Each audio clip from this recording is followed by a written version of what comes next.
नमस्ते, good morning.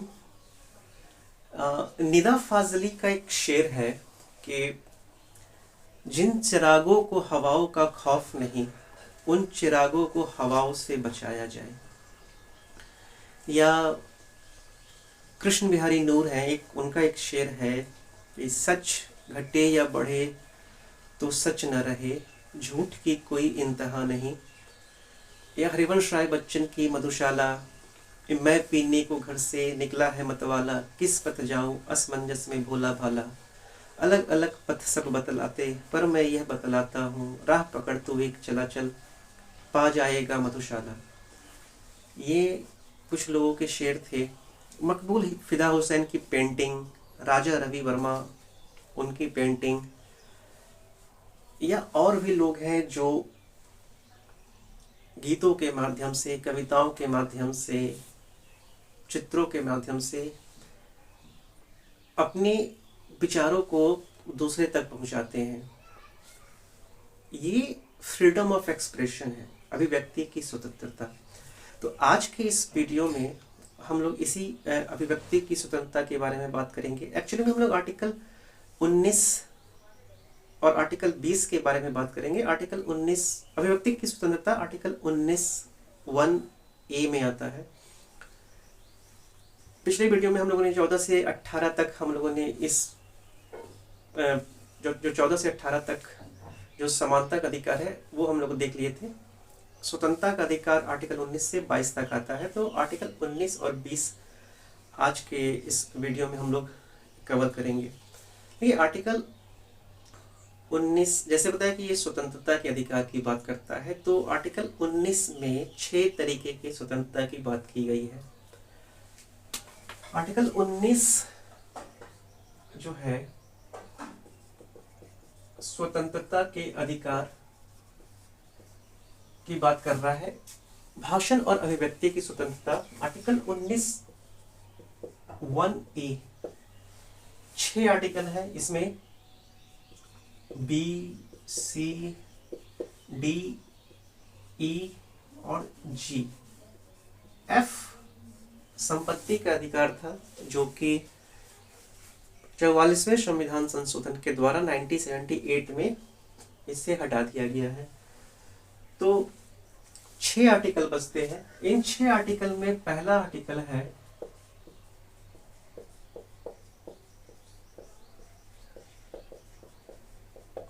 अभिव्यक्ति की स्वतंत्रता। अभिव्यक्ति की स्वतंत्रता जैसे भी बताया कि कुछ शेर हो गए या किसी भी माध्यम से आप अपनी चीजों को सामने दूसरे लोगों तक पहुंचा रहे हैं, ये अभिव्यक्ति में आता है। और इसकी स्वतंत्रता डेमोक्रेसी के लिए एज एंडलेस, बहुत ही ये स्वतंत्रता, ये जो अभिव्यक्ति की स्वतंत्रता है वो डेमोक्रेसी के लिए इम्पोर्टेंट है। आप ये समझें कि डेमोक्रेसी और freedom of expression they are directly proportional to each other.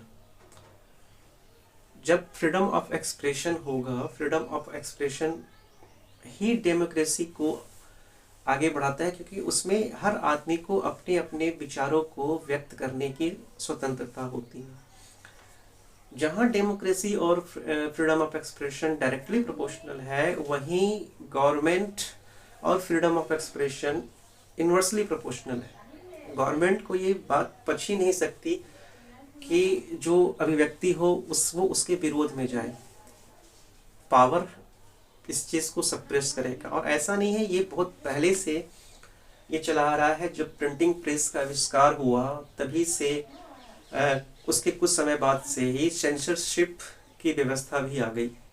Church को लगा कि प्रिंटिंग प्रेस जो है वो काफ़ी अच्छा है, उससे जो भी अच्छी चीज़ें होती हैं उसको डिलीवर किया जा सकता है। लेकिन बाद में उनको रियलाइज़ हुआ कि नहीं, ये जो है इससे आपकी कमियों को भी डिलीवर किया जा सकता है। तो सेंसरशिप ये काफ़ी पुराना चला रहा है। 1450-60 के आसपास जब प्रिंटिंग प्रेस का आविष्कार हुआ था, तभी से फ्रीडम ऑफ एक्सप्रेशन पे पाबंदियां लगनी चालू हो गई थी।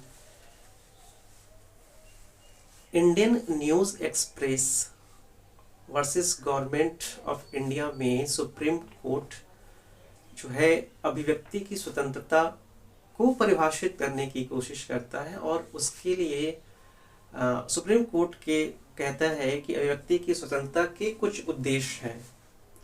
मसलन अभिव्यक्ति की स्वतंत्रता एक आदमी के खुद के विकास के लिए काफ़ी ज़रूरी है।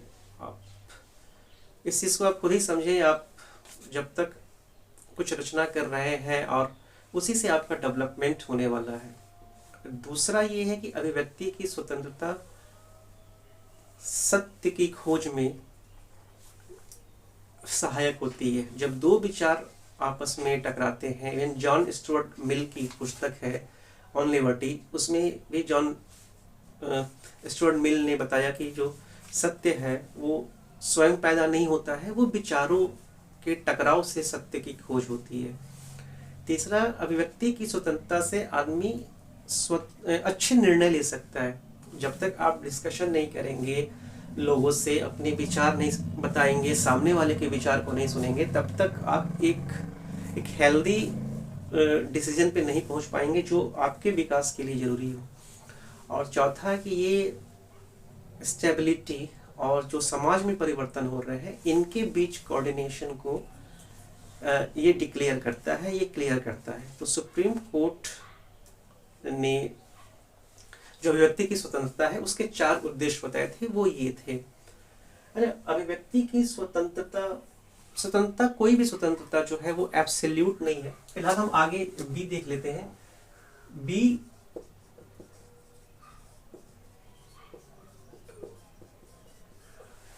शांतिपूर्ण सम्मेलन की बात करता है, और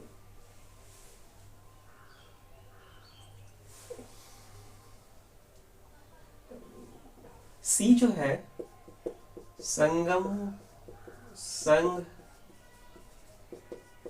सहकारी समिति, ये बनाने की बात करता है।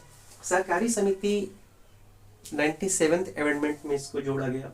पहले संगम और जो मूल संविधान था उसमें संगम और संघ की बात की गई थी।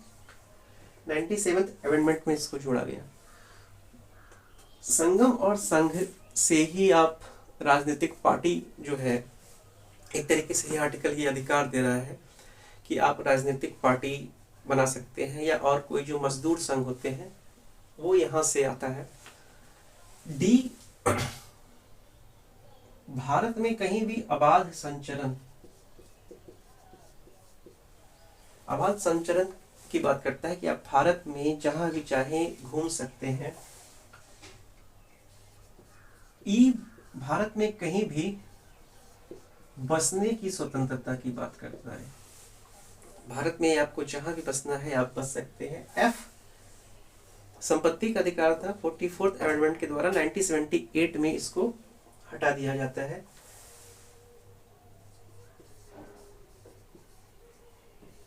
और जी जो है जीविका की स्वतंत्रता, इसकी बात करता है। तो आर्टिकल 19(1) में 6 अधिकार है। 19(1)A अभिव्यक्ति की स्वतंत्रता है। 19(1)B शांतिपूर्ण सम्मेलन की स्वतंत्रता हो गई। 19(1)C जो है संगम संघ बनाने की स्वतंत्रता हो गई। डी, भारत में कहीं भी आप घूम सकते हैं। ई, बसने की स्वतंत्रता है भारत में कहीं भी। एफ, हटा दिया गया है। और जी, जीविका की स्वतंत्रता है। अब ये स्वतंत्रता एब्सोल्यूट नहीं है, अत्यांतिक नहीं है। किसी भी समाज में, एक कोई भी समाज हो, वहाँ पे अगर आप किसी को भी एब्सोल्यूट फ्रीडम दे देंगे तो फिर वो अनार्की की तरफ बढ़ना शुरू हो जाएगा। तो इसमें एक वर्ड है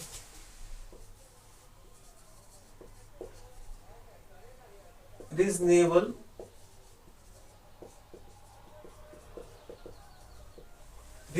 रिस्ट्रिक्शन।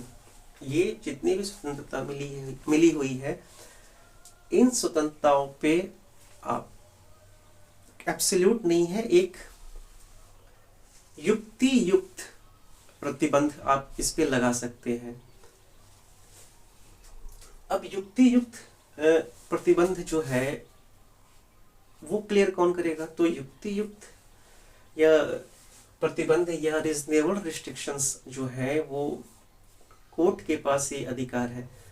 तो ये जुडिशियल रिव्यू का भी एक तरीके से युक्तियुक्त निर्बंध से, युक्तियुक्त प्रतिबंध से जुडिशियल रिव्यू का भी रास्ता खुलता है कि एटलीस्ट कोर्ट जो है वो डिसाइड करेगी कि ये है एक्चुअल में है क्या। तो इसके लिए जैसे जैसे केस आएगा वैसे वैसे ये समझा जाएगा कि ये रीजनेबल रिस्ट्रिक्शंस में आते हैं कि नहीं आते हैं। 6 जनवरी 2023 में सुप्रीम कोर्ट ने अभिव्यक्ति की स्वतंत्रता पे जो रिस्ट्रिक्शंस लगते हैं, एक्चुअली आर्टिकल 19 में 19(1)(a) स्वतंत्रता की बात करता है, फिर 19(2), 3, 4, 5 और 6 ये जो है रीजनेबल रिस्ट्रिक्शंस की बात करता है। तो आर्टिकल 19(2) हम देखें तो 6 तरीके के रिस्ट्रिक्शंस होते हैं, और सुप्रीम कोर्ट का जो अभी हाल में फैसला आया है 2023 में 6 जनवरी को, उसमें भी सुप्रीम कोर्ट ने कहा है कि आप अभिव्यक्ति की स्वतंत्रता पर इन्हीं ये जो 6 तरीके संविधान में दिए गए हैं इन्हीं के आधार पे आप रिस्ट्रिक्शंस लगा सकते हैं। तो आर्टिकल 19(2) हम देखें, 19(2) में जो 6 तरीके के जो रिस्ट्रिक्शंस है, प्रतिबंध 6 तरीके से प्रतिबंध लगते हैं। वो पहला तो है कि संप्रभुता और अखंडता, अगर देश की संप्रभुता और अखंडता का क्वेश्चन हो तो आप किसी की अभिव्यक्ति की स्वतंत्रता पे प्रतिबंध लगा सकते हैं। दूसरा है विदेशों के साथ मैत्रीपूर्ण संबंध। तीसरा है लोक व्यवस्था। चौथा है सदाचार एवं शिष्टाचार। पांचवा है मान हानि, और छठा हो गया आपका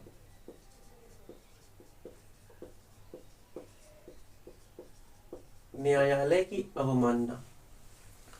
तो ये 6 तरीके हैं, सिर्फ इन्हीं 6 तरीकों के आधार पे ही आप अभिव्यक्ति की स्वतंत्रता पे रिस्ट्रिक्शंस लगा सकते हैं। 19(2) जो है 19(1)(a) पे रिस्ट्रिक्शन लगाता है। 19(3)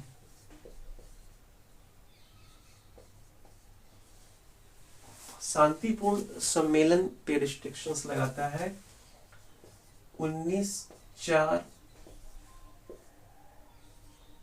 19(5),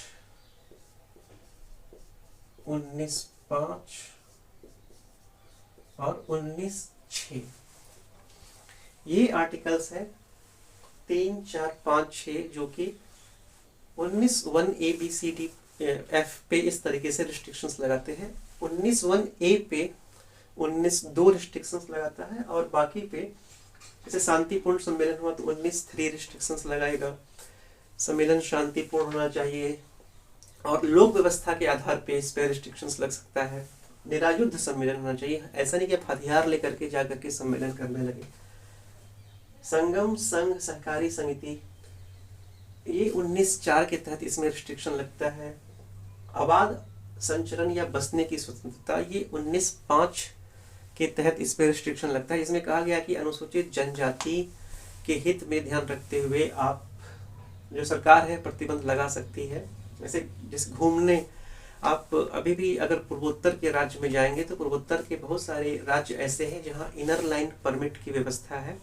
ये अंग्रेजों के समय में लागू किया गया था कि अंग्रेज और जो अनुसूचित जाति जनजाति के लोग हैं वो एक दूसरे के क्षेत्र में इंटरफेयर ना करें, तो इनर लाइन परमिट व्यवस्था है।